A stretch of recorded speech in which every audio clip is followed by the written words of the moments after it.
YouTube Shorts. Hey guys, I want to show you quickly how to make this beautiful breakfast sandwich. Alright, so we've got 2 slices of Texas toast. We're going to put those in the toaster. We'll come back to our pan. The pan is hot.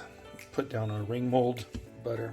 Now what I like to do for that bottom side, add a little bit of seasoning in there. And we'll take our egg, always crack it on a flat surface, break that into your ring mold, and it'll just fill it out. And we'll grab a couple of slices of meat. This is a turkey ham, and now I'll season the top of the egg. And now our toast is ready. I'll go ahead and I'll grab that ham and put it on the bread there. And now we can give this egg a flip. Now I've got my piece of cheese. I'll put it over here on the toast. Check our egg, make sure it's done. This is the way we like it. We got a little bit of a runny yolk there. If you don't like that, cook it more.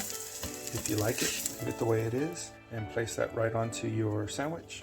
And place the top bread there, and there you go, breakfast sandwich. Alright guys, so let's see what that looks like on the inside.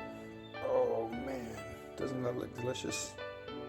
Have a great day. Alright, let's see how it tastes. Oh yeah.